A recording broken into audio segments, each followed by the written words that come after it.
রাত পোহালেই আমার জায়ের সাথে আমার স্বামীর বিয়ে। আমার তার সাথে ডিভোর্স হয়নি। এমনকি আমি আমার স্বামীর ঘর ছেড়েও কোথাও যাইনি এখন পর্যন্ত। আমি আছি আমার রুমে। বিয়ের 9 বছর হতে চলেছে, এখনও নিঃসন্তান। সমস্যাটা আমার স্বামীর। ওনার শুক্রাণুর সংখ্যা 2%। অনেক চিকিৎসা করেছি, কিন্তু লাভ হয়নি। বিয়ের 3 বছরের মাথায় যখন জানতে পারি তার কখনো সন্তান হবে না, সে মানুষটা সারা রাত আমাকে জড়িয়ে ধরে কেঁদেছে। আমাকে বলেছে আমি যেন তাকে ছেড়ে কোথাও না যাই, এবং কথা দিয়েছিলাম যাব না। এরপর ভালোই দিন যাচ্ছিল, শাশুড়িও আদর করত। কিন্তু একদিন আমার ভাসুর হঠাৎ ঘুমের মধ্যে ব্রেন স্ট্রোক করে মারা যায়। তারা আলাদা বাড়ি করেছিল, সেখানে থাকতো। আমার ভাসুর মৃত্যুকালে 12 বছরের একটি ছেলে এবং 3 ও 5 বছরের 2 মেয়ে রেখে যায়। আমার যা ছিল ভীষণ সুন্দরী এবং ভীষণ অমায়িক ভালো মানুষ ছিলেন। তার যে 3টা বাচ্চা, দেখে বোঝা যাইত না। তাদের সংসার 18 বছরের ছিল। আমার ভাসুর মারা যাবার পর থেকে মেয়ে দুটা আমার কাছে থাকতো এবং বেশিরভাগ সময় আমার যা আমাদের বাড়িতে থাকতো। আমার শাশুড়ি আগে আমাদের সাথেই থাকতো। ভাসুর মারা যাওয়ার পর কয়েকদিন ওখানে ছিল। তারপর যাও চলে আসে আমাদের বাড়িতে। বাড়িটা আমার স্বামীর করা ছিল। আমার শ্বশুরের জায়গার উপর একতলা বাড়ি করেছিল আমার স্বামী। আমার জায়ের মেয়েরা আমার স্বামীকে আগে ছোট বাবা বলে ডাকতো, এখন শুধু বাবা বলেই ডাকে। আমার ভাসুরের মোটামুটি টাকা পয়সা ছিল, আর্থিক অভাব ছিল না। তারপরেও আমার স্বামী এবং আমি তাদের যথেষ্ট দেখতাম। ভাসুর মারা যাওয়ার পর থেকে বাচ্চাগুলো আমার স্বামীকে ছাড়া কিছু বুঝতো না। আমি বিষয়টা আমলে নিয়েও নিই নাই। আমার দিন বাড়ির আঙিনায় হাঁস, মুরগি, গরু লালন পালন করাই চলে যেত। আমি ঘরে সব কাজ করতাম। আমার ভাসুর মারা যাওয়ার পর রাতের বেলা আমার স্বামী ভাসুরের মেয়েদের সাথেই থাকতো, কারণ ওরা বাবার জন্য কান্না করত। তখন আমার বিছানায় এসে ঘুমাতো। আমার বিছানাটা এত বড় ছিল না। তখন ওরা দুজন সহ আমার স্বামী খাটে শুয়ে, আমি নিচে ঘুমাতাম। এর কয়েকদিন পর 12 বছরের ছেলেটা এসেও আমার স্বামীর সাথে ঘুমাতো। আমি তখন অন্য রুমে ঘুমাতাম। এভাবে আস্তে আস্তে দূরত্ব তৈরি হলো। আমার ভাসুর মারা যাওয়ার বছর খানেক পার হওয়ার পর খেয়াল করলাম আমার শাশুড়িও আমাকে তেমন দেখতে পারে না। সব কিছুতে বড় ভাবিকে প্রাধান্য দেয় এবং আমার স্বামীও আমাকে গুরুত্ব দিত এবং সময় দিত না। সব কিছুতে ভাবি ভাবি করত। আমার বড় যা হচ্ছে আমার শাশুড়ির বোনের মেয়ে। আমার শাশুড়ি তার বোনের মেয়েকে আনছে তার বড় ছেলের জন্য, আর আমার স্বামী আমাকে পছন্দ করে পারিবারিকভাবে বিয়ে করেছে। এর জন্য অবশ্য প্রথম প্রথম আমার শাশুড়ি আমাকে তেমন পছন্দই করতো না। ভাসুর মারা যাওয়ার বছর পার হওয়ার পর তারা আবার আমাদের বাড়িতে চলে গেল, সাথে আমার শাশুড়িও গেল। আমি একা হয়ে গেলাম। আমার স্বামী বাজার করে দিত। রাতে বেশিরভাগ সময়ও এখানেই থাকতো। আমি থাকতে পারতাম না, কারণ আমার গবাদি পশু ছিল। একটা সময় শুধু সকালে কোনো কাজ থাকলে আমার এদিকে আসতো। আমার স্বামী এমনি আসতো না। আমিও চুপচাপ সহ্য করেছি, কারণ ঝগড়া করলে আরও ঝামেলা হতো এবং মারামারি হতো। এখন মাসেও আসতো না, তাই আমিও আর কিছু বলতাম না, শুধু বুঝতাম মানুষটা আমার আর নেই। একদিন আমার শাশুড়ি আর আমার স্বামী বাড়িতে এসে বলে, তুমি জানো আমার ছেলের কখনো বাচ্চা হবে না। আমার বড় ছেলেও মারা গেছে। আমি চাইছি বড় বউয়ের সাথে আমার ছেলের বিয়ে দিতে, সাথে 3টা সন্তান পাবে। আমাকে 3 লাখ টাকা দেবে, আমি যেন চলে যাই। যদি থাকতে চাই থাকতে পারবো, এরকম বলল। আমি ততদিনে বিষয়টা আন্দাজ করতে পেরেছি এরকম কিছু হবে। আমি আমার স্বামীকে কিছুই বলিনি, কারণ তার সাথে আমার এক আকাশ অভিমান জমা হয়েছিল। আমি গরিবের মেয়ে, একটা অসুস্থ মা আছে, আর ভাই একটা আছে, বউ নিয়ে থাকে। আমি জানতাম এখান থেকে চলে গেলে আমার আর বিয়ে হবে না কোনো ভালো জায়গায়। আমি চুপচাপ মেনে নিয়েছি। শুধু বুকে ব্যথা হতো আর কলিজা মোচড়াতো। কোনো কান্না আসতো না। অনেক কাঁদতে চাইতাম, কিন্তু কান্না আসতো না। নামাজের বিছানাও কান্না আসতো না। তারপর আমার স্বামী আমাকে বলে, তোমাকে কোনোদিন আমি অবহেলা করব না। আমি কিছু বলিনি, শুধু হেসেছি। আমার শাশুড়ি একজনকে পাঠাইছে, বাজার থেকে শাড়ি আর কিছু সাজানোর জিনিস কিনে আনার জন্য। আমার স্বামী আর শাশুড়ি তারপর চলে যায়, কারণ পরের দিন তাদের বিয়ে। ওরা চলে যাওয়ার পর কান্না আসে নাই, শুধু আমার গরু ছাগল আর মুরগিগুলোকে জড়িয়ে ধরতাম একটু পরপর। আমার মাকে বিষয়টা বলেছি, শুধু মা বলেছিল, মারে একটু সহ্য করে পড়ে থাক, কই আসবি বল, তোর ভাইয়ের নুন আনতে পান্তা ফুরায়। আমার ভাই বিষয় জানতে পেরে আমার শ্বশুর বাড়িতে আসে আমাকে নিয়ে যেতে, বলেছে তোকে ভিক্ষা করে খাওয়াবো, চল আমার সাথে। কিন্তু আমি যাইনি, কারণ আমি জানি ওখানের ফিউচার ভালো হবে। এরপর তাদের বিয়ে হলো। আমার স্বামী এখানে আর তেমন আসেও না, সপ্তাহে আসে, আমার সাথে কথা বলে, কিন্তু আমি তেমন কথাই বলি না, কাজের অজুহাত দিয়ে দূরে সরে যেতে থাকি। উনি আমার সাথে শারীরিক সম্পর্ক করতে চাইলে বিভিন্ন সমস্যা দেখায়, তখন রাগ করে চলে যায়। মাসে 15 দিনেও আসা বন্ধ করে দেয়। মন চাইলে বাজার পাঠায়, না হলে পাঠায় না। আমিও কিছু বলি না, কারণ গরুর দুধ, ডিম, লাগানো টুকিটাকি সবজি বিক্রি করে আমার পেট চলে। মাকেও দিতাম। ভাইয়ের জন্য পাঠালে ভাই রাগ করতো, নিত না। ভাবিও কথা বলতো না, শুধু বলতো একবেলা কম খাইতাম, তাও তোমাকে পালতে পারতাম না। আমার কেন জানি মনে হতো হয়তো এখন এমন বলছে, কিন্তু একটা সময় ঠিকই আমাকে ভর করবে।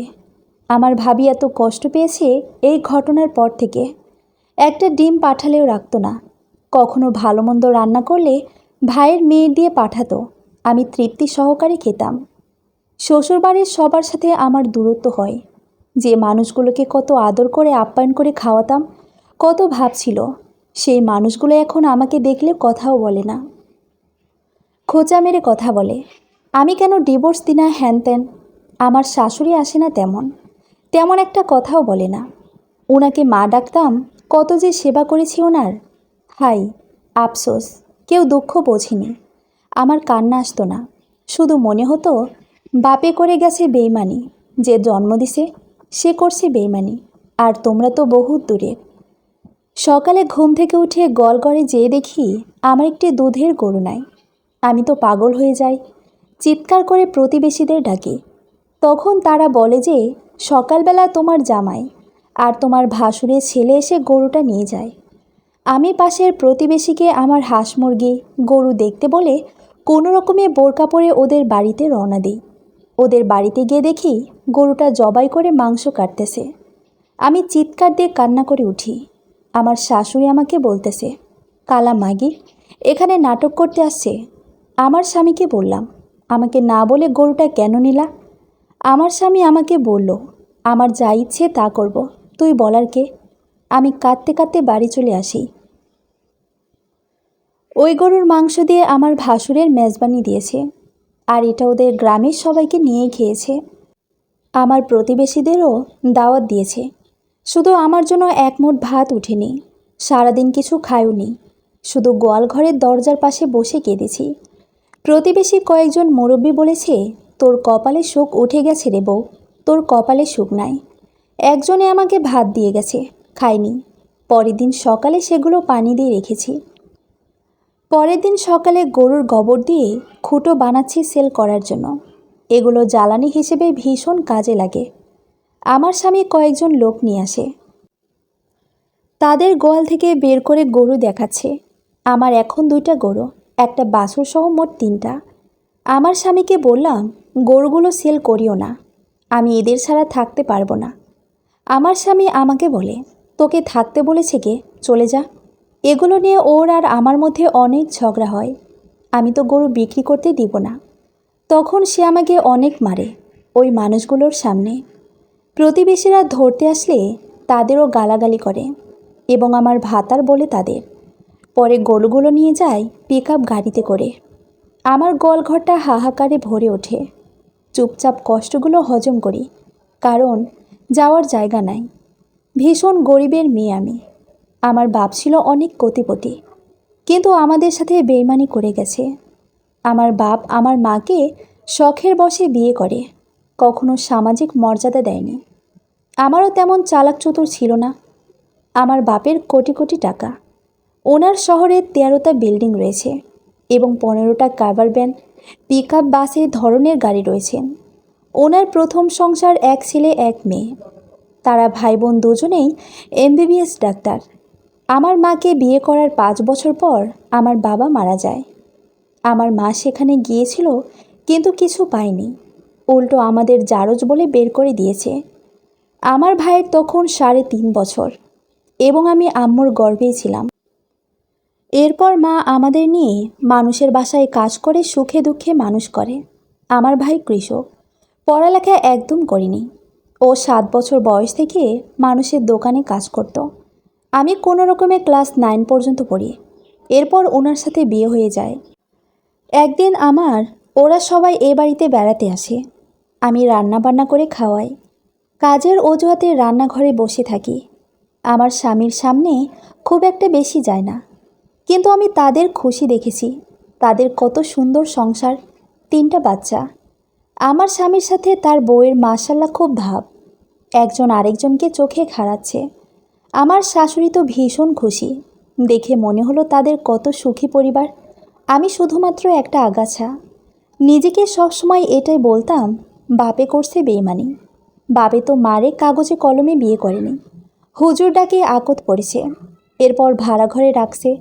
সামাজিক কোনো পরিচয় দেয়নি, সপ্তাহে 1 দিন বা 2 দিন আসতো। আহা জীবন, জীবন সত্যিই কঠিন। তারপর একজনে দোয়া করে আমাদের জায়গাটাতে থাকতে দেয়। ওখানে আম্মা কোনো রকমে ঘর তুলে আমাদের নিয়েছিল। বর্ষায় পানি পড়তো, বাতাসে ঘর ভাঙতো। তারপর ভাই বিয়ে করার আগে কোনো রকমে ঘরটা ঠিক করে। আমার ভাবি খুব ভালো মানুষ, ছোটবেলা থেকে আমাকে খুব দেখতে পারত। উনি এতিম ছিলেন, ঘরে ভাই ভাবি ওনার। আমার ভাইয়ের সাথে প্রণয়ের বিয়ে। এরপর কখনো উনি কোথাও যায়নি, একদিনের জন্য, কারণ ওনার ভাই ভাবি ওনাকে দেখতে পারত না। আমার এই ভাবি আমার জন্য অনেক করেছে। ঈদে নিজে জামা কাপড় না কিনে আমাকে কিনে দিত। এই ভাবি কাঁথা সেলাই করে আমাকে 9 পর্যন্ত পড়াইছে। আমি যখন ক্লাস 6-এ পড়ি তখন ভাবির সাথে বিবাহ হয়। এরপর উনি বাকিটুকু পড়ায় কাঁথা সেলাই করে, না হলে পড়তে পারতাম না। ভাবি আমাদের সংসারের জন্য অনেক করত, দিনরাত কাঁথা সেলাই করত, মোড়া বানাতো, এমনকি মানুষের ধানও শুকিয়ে দিত আমার মায়ের সাথে। আহারে, এগুলো বলতে বলতে নামাজের টাইম হয়ে গেল। জোহরের নামাজ আদায় করে খেতে বসলাম। একাই খাওয়া, ওদের সাথে খাই না। আমার স্বামী কোথা থেকে যেন রান্নাঘরে আসলো, এসে আমাকে বলল, ভাত খাইতেছো? আমি বললাম জি। তখন বলল, দাতা দাও, 2টা রাতা মুরগি জবাই করি। আমি বললাম, আমার মুরগি কেন আপনি জবাই করবেন? কিনে আনেন, দয়া করে এগুলো জবাই করিয়েন না। তারপর ঝগড়া লেগে গেল। ভাত খাইতেছিলাম, ওখানে আমাকে চামিচ দিয়ে কয়েকটা বাড়ি মেরে দিল। আমি আর কিছু বলি নাই। যার ধরতে আসছিল, কিন্তু যাকেও বকা দিয়ে দূরে সরিয়ে দিয়েছে। এরপর আমার মুরগির সবগুলোই ইচ্ছে করে জবাই করে দেয়। আমার মুরগির ছানা ছিল অনেকগুলা, 7টা মুরগি জবাই করে দেয়। আমার যা আর শাশুড়ি মিলে মুরগিগুলো পরিষ্কার করে কেটে কষিয়ে রাখে। আমি দুয়ারে বসে শুধু চোখের পানি মুছতেছিলাম। কোথা থেকে আমার ভাবি আসে আল্লাহ জানেন। এসে আমাকে চর মেরে বলে, মাগি, তোরে মাইনসের মায়ের খাইতে কইছিলাম, কত কষ্ট করে খাওয়াই পড়ায় মানুষ করছি, এখন অমানুষগুলো অত্যাচার সহ্য করার জন্য? কুত্তার বাচ্চাগুলোর ওপর গজবও পড়ে না। কুত্তার বাচ্চা আমার বোনের জীবনটা শেষ করে দিছে। এরপর আমার শাশুড়ির সাথে তুমুল ঝগড়া। আমার শাশুড়ি আর স্বামী মিলে আমার ভাবি আর আমাকে মেরে বাড়ি থেকে তাড়িয়ে দেয় এবং প্রতিবেশীদের সামনে আমাকে মেরে 3 তালাক দেয়। আমাকে মারছে দুঃখও নাই, কিন্তু আমার ভাবিকে মারলো, এটার জন্য ঘৃণায় লজ্জায় আমি শেষ। আমি আমার ভাবির থেকে পা ধরে মাপ চাইলাম। ভাবি বলল, দুর্বাল, মাপ কেন চাইবি, আল্লাহ বাঁচাইছে। আজকে এই কাহিনী না হলে তুই জীবনেও আসতি না, পরে তোর লাশটা নিয়ে কাঁদতে হয়তো। জীবন সুন্দর, আমি মরে যাইনি, আমি তোরে পালমু, তুই আমার ছানা। সালিশ বসে গ্রামে, সেখানে আমি তেমন কোনো বিচার পাইনি। শুধুমাত্র 20,000 টাকা দিয়েছিল সালিশে আমাকে। আমার ভাবি আর ভাই আমাকে বলেছে, এই টাকা যদি আমি নিই তাহলে যেন আমি ঘরে না ঢুকি। এরপর আমি গ্রামের সালিশের মধ্যে বলছি, আমি তো এমনিই গরিব, আমি না হয় তোদের মতো মানুষদের এই 20,000 টাকা দান করলাম। গ্রামের সালিশ প্রধান আমাকে বেয়াদব বলল। আমি নাকি বেয়াদব মেয়ে, এমন মেয়ের সাথে নাকি সংসার করা যায় না, কারণ সালিশ প্রধান টাকা খেয়েছিল ওদের থেকে। তারপর সবার সামনে আমাকে আবার 3 তালাক দিল। তখন এত কাগজে কলমে বিয়ের এত প্রচলন ছিল না আমাদের গ্রামে। আমার জামা কাপড়গুলো দেয়নি, কিছুই দেয়নি। উল্টো আমাকে আর আমার ভাবিকে বলল আমরা চরিত্রহীন, আজ গরিব বলে বিচার পাইনি। উল্টো আমার শ্বশুরবাড়ির মানুষও বলল আমরা জারজ সন্তান, আমাদের বাপেরও পরিচয় নাই। সত্যি আমাদের পরিচয় নাই, আজ পর্যন্ত বাপের কিছু পাইনি, পরিচয়টাও না। যাক, সব আমাদের নসিব। সালিশ শেষে চলে আসলাম। একই গ্রামে থাকতাম আমরা, এবং আমাদের ঘর থেকে ওদের ঘর ছিল এক পুকুরের এপার আর ওপার। আমার যাদের ঘর আমাদের থেকে হেঁটে গেলে 10 মিনিট লাগতো নিজেদের ঘরে চলে আসি। 2 রুমের ঘর ছিল আমাদের। এক রুমে ভাই ভাবি, আরেক রুমে আমি আম্মা আর ভাইয়ের 5 বছরের মেয়ে থাকতাম, সাথে ছোট রান্নাঘর। কিন্তু ভাত খেতাম আমাদের রুমটাতে। আমি চলে আসার পর অনেক কান্না করি, কলিজায় অনেক ব্যথা হতো। আজ শ্যামবর্ণের বলে আমার জীবনটা এমন। ঘরে বসে কাঁথা সেলাই করতাম, মানুষের ধান শুকাতাম, কেউ কোনো কাজের জন্য ডাকলে করে দিতাম, মোড়া বানাতাম, শীতল পাটি বানাতাম। জায়গার অভাবের জন্য হাঁস মুরগি কিনতে পারি নাই। ভাবি খুব আদর করতো আমাকে। আমাদের কোনো আত্মীয় স্বজন ছিল না যে কারো বাড়িতে বেড়াতে যাব। আমার জন্য তখন বিয়ের প্রস্তাব আসা শুরু করলো। বয়স্ক লোক আসতো বেশি। আমার মা আমার ভাবিকে অনেক বকা দিত, কারণ আমার ভাবি এসব বয়স্ক লোকেদের কাছে বিয়ে দিতে চাইতো না বলে। কিন্তু মা বলতো এই জামাই তালাক দেওয়া বেডির জন্য রাজপুত্র কই পাবি। এসব নিয়ে ভাবিকে অনেক গালাগালি করতো আম্মা। কিন্তু ভাবি বলতো বুড়া বেটার কাছে কেন বিয়ে দেব, দরকার হলে ঘরের পালা বাঁধব। এর মধ্যে ভাবি অনাকাঙ্ক্ষিতভাবে আবার গর্ভবতী হয়ে যায়। ভাবি অনেক অসুস্থ হয়ে যায়। আমি ঘরের সব কাজ করতাম, ভাবিকে শুধু হাত ধোয়ায় ভাত খাওয়াতাম। কিন্তু উনি টুকিটাকি করতে চাইতো। আমি শুধু আমার স্বামীর সুখ দেখতাম। অনেক সুখে আছি ওরা। ও যে বাড়িটা করেছিল সেটা বিক্রি করে দেয়, বিক্রি করে নাকি বউকে গহনা কিনে দেয়, আর বাকি টাকা ব্যবসার জন্য রাখে। ওরা অনেক সুখী পরিবার ছিল, দেখলেই চোখ জড়িয়ে যেত। আর আমার মনে শুধু আগুন জ্বলতো, কিন্তু চোখে কোনো পানি আসতো না। ওরা সবসময় নতুন নতুন জামা কাপড় পরে ঘুরতো। গ্রামের মানুষ বলতো এর মধ্যে বর্ষাকাল আসে, বর্ষাকালে তেমন কাজকর্ম থাকে না। ভাবির শরীর এত খারাপ যে বলার মতো না। ওনাকে ডাক্তার দেখাতেই জমা টাকা সব চলে যায়। ওনার জ্বরের মুখ খুলে যার 4 মাসের সময়, তখন মেডিকেলে ভর্তি করায় আবার সেলাই করে দেয়। এসব নিয়ে অনেক অনেক টাকার বিষয় ছিল। আমার একটা চেইন ছিল, সেটাও আমি বিক্রি করে দিই ভাবির চিকিৎসার জন্য। আমার ভাবি সবসময় বলতো আল্লাহ আমাকে অনেক সুখী করবেন। একদিন সকালবেলা ঘরে কোনো খাবার নাই। আমি বাড়ির পাশে এক চাচির থেকে 1 কেজি চাল ধার আনতে যাচ্ছিলাম। তখন দেখি আমার স্বামী আমাদের বাড়ির সামনে দিয়ে যাচ্ছে আর আমাকে বলতেছে কালা মাগি। আমি কিছু বললাম না, সাইড কেটে চলে গেলাম। দিন চলে যায়, থেমে থাকে না। ভাবির অবস্থা খুব খারাপ হয়। ডেলিভারির সময় হয়েছে। ওনাকে যে মেডিকেল নিয়ে যাব সেই টাকা ছিল না। ওনার অবস্থা খুব খারাপ ছিল। তখন আমি আমার এক বাড়ির পাশের ভাইকে নিয়ে আমার স্বামীর বাড়ির পাশে গেলাম। আমি ঘরে যাইনি, পাশে দাঁড়িয়েছিলাম। ভাইটাকে দিয়ে ডাকালাম। ও আসার পর ওনার পায়ে ধরে 10টা 1000 টাকা ভিক্ষা চাইলাম। সে বলল 10,000 টাকা নাই, 5,000 টাকা আছে, দিতে পারি, তবে আমার সাথে একবার থাকতে হবে। আমি বললাম কোথায় থাকব? তখন বলল বাড়িতে কেউ নাই, ওরা সবাই আমার বউয়ের বাপের বাড়ি গেছে। ওর মুখে আমার বউ কথাটা শুনে অনেক খারাপ লাগলো। যাক, আমি রাজি হলাম, কারণ তখন হালাল হারামের কথা চিন্তা করার সময় ছিল না। আমার একটু ইচ্ছে করছিল না শারীরিক সম্পর্ক করার, কিন্তু 5,000 টাকার জন্য করতে হলো। তারপর উনি আমাকে আসার সময় 3,000 টাকা দিল। বলল শ্বশুরবাড়ি যাব, খালি হাতে যেতে পারবো না, 2,000 টাকাগুলো লাগবে। আমি অনেক মিনতি করেছি, কিন্তু দেয়নি। সেই 3,000 টাকা নিয়ে দৌড়ে দৌড়ে বাড়ির দিকে গেলাম। ভাইয়ের হাতে টাকা দিলাম। ভাই আর আমি ভ্যানে করে ভাবিকে মেডিকেল নিয়ে গেলাম। কিন্তু আফসোস, হাসপাতালে ঢোকার পরপরই ডাক্তার ডেলিভারির জন্য নিয়ে গেল।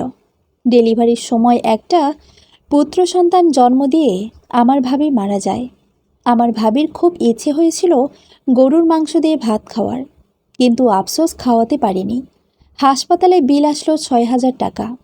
পুরো টাকা দিতে পারছিলাম না বলে আমার ভাবির লাশ আর ছেলেকে দিচ্ছিল না। পরে হাতে পায়ে ধরে গ্রাম থেকে চাঁদা তুলে 5,000 টাকা দিয়ে ভাবির লাশ আর ছেলেকে আনলাম। ছেলেটা খুব কান্না করতেছিল। আমার চোখে যেন পানিরা বিদ্রোহ করেছে। তারা আসতেছেও না। পরে গ্রামের চাঁদার টাকা দিয়ে দাফন কাজ শেষ হলো। আমার ভাইয়ের ছেলেটার জন্য যে দুধ কিনবো সেই টাকাও ছিল না। পরে ঘরের কলসি বিক্রি করে 17 টাকা দিয়ে 1 কেজি দুধ কিনি। অভাব যখন দুয়ারে দাঁড়ায়, প্রিয়তমার শখ তখন ভুলে কাজে বের হতে হয়। ভাবি মারা যাওয়ার 2 দিন পরে আমার ভাই কাজে যায়। ভাই কাজ থেকে ফিরলে বাজার আনে আর ঘরে আগুন জ্বলে। টাকার অভাবে ভাবির মৃত্যুর 4 দিন হয়েছে। কুলখানি মিলাদও পড়াতে পারি নাই। আমার ভাবি মারা যাওয়ার পর আমার শ্বশুরবাড়ির লোকজন বলে মাগির অনেক মুখ চলত। দূর হয়েছে, ভালো হয়েছে। যাক, সেসব আমলে নিই না আমি। চাষ করে আর সংসার চলে না আমাদের। ভাই গ্রামের এক ভাইয়ের সাথে গেল শহরের রাজমিস্ত্রির কাজে। দিন 150 টাকা বেতনে। ভাই যাওয়ার পর সপ্তাহে 1 দিন বাড়িতে আসতো আর হাতে টাকা পয়সা দিয়ে যেত যখন যা পারত। ওখানে রাতে ফুটপাতে ঝুপড়ি ঘরে থাকতো কয়েকজনে মিলে। আমি ছেলে বাচ্চাটারে মায়ের কাছে রেখে মানুষের বাড়ি গিয়ে ধান শুকানো, মরিচ শুকানোর কাজ করতাম। যখন যে কাজের জন্য ডাকতো তখন তাই করতাম। এর মধ্যে ভাইয়ের ছোট ছেলেটা নিউমোনিয়া হয়ে মারা যায়। টাকার অভাবে বাঁচাতে পারিনি। জন্মের 2 মাস পর মারা যায়। ও মারা যাওয়ার 7 দিন পর 5তলা বিল্ডিং রং করতেছিল আমার ভাইসহ আরও কয়েকজন মিলে। সেখান থেকে রশি ছিঁড়ে আমার ভাইসহ আর কজন মারা যায়। আমার ভাই যে জায়গায় মারা যায় মাথা ফেটে মস্তিষ্ক বের হয়ে যায়। আমার পরিবার সবার বিদায়বেলা এসেছে। আমার শাশুড়ি গ্রামের রটায় ওনার অভিশাপে নাকি আমাদের জীবনগুলো এমন হয়েছে। ওনাদের অভিশাপ নাকি অনেক কিছুর সাথে সাথে ফলে যায়। আমার ভাইয়ের মৃত্যুর সংবাদ আমার মা সহ্য করতে পারে না। মানসিক রোগী হয়ে যায়। ঘরে দড়ি দিয়ে বেঁধে রাখতে হতো। দড়ি দিয়ে বেঁধে আমি কাজে যেতাম আর ভাইজিটাকে পাহারা দিতে বলতাম। একদিন কাজ থেকে ফিরে দেখি মা নাই। ভাইজি ছোট বাচ্চা মানুষদের সাথে খেলতেছিল। মাকে খুঁজতে খুঁজতে বাজারে গিয়ে পেলাম। এরকম প্রায় সময় মা ঘরের বাইরে চলে যেত, উধাও হয়ে যেত। পরে খুঁজে বের করতাম। মা পাগল হোক আর ছাগল হোক, মা তো মাই, তাকে তো আর ফেলে দেওয়া যায় না। এভাবে বছর পার হয়। মা আর সুস্থ হয় না। রান্নার জন্য পাতা আর লাকড়ি খুঁজতে আমার ভাইজি জঙ্গলের দিকে যায়। যেখানে একটু গাছপালা বেশি সেখানে একটা সাপে কামড় দেয়। আমি মানুষের বাড়িতে কাজে যাই। সকালের দিকে খবর পাই আমার ভাইজিকে সাপে কাটছে। তাড়াতাড়ি বাড়িতে যাই। ওখান থেকে প্রতিবেশীদের সাহায্যতে ওঝার বাড়িতে যায়, কিন্তু বিষ নামাতে পারে না। ভাইজি আমার দুনিয়া ছেড়ে চলে যায়। ভাইজি একটা নতুন জামা চেয়েছিল, কিন্তু আফসোস একটা নতুন জামা তাকে দিতে পারিনি। দোয়া করি আল্লাহ তোদের জান্নাত দিক। এই দুনিয়ায় সুখ পাস নাই, ওই দুনিয়ায় আল্লাহ সুখ দিক। ভাইজি মারা যাবার পর ভীষণ অসুখ হয় আমার। তারপর থেকে কাজকর্ম তেমন করতে পারতাম না। আমার স্বামীদের অবস্থা অনেক ভালো, অনেক বড়লোক, খুব সুখে আছে। আমার শাশুড়ি মারা যায়, ভাসুরের ছেলেকে বিদেশ পাঠায়। আল্লাহ ওনাদের অনেক সুখ দিয়েছেন, দোয়া করি আল্লাহ আরও সুখ দিক। তারপর কিছু মনে রাখতেও পারতাম না, ভুলে যেতাম সব। এভাবে বাড়ি বাড়ি কাজ করে অনেক বছর কাটাই। মা আর আমার কোনো রকম পেট চলত। এরপর মাও মারা যায়। আমিও বৃদ্ধ হই, অসুস্থ হয়ে যাই, কাজকর্মে জোর পাই না। এদিকে যাদের জায়গায় থাকতাম তারা নাকি বাড়ি করবে, এজন্য জায়গাটা থেকে উচ্ছেদ করে দেয়। এরপর শহরে আসি, ভিক্ষা করি। ভিক্ষা করেই জীবন যায়। এখন আর আগের মতো হাঁটতেও পারি না। জানি না ওপরওয়ালা কখন ডাক দেয়। এই দুনিয়ায় তো সুখ পেলাম না। এবার আল্লাহ যদি জান্নাতে সুখ দেন সমাপ্ত।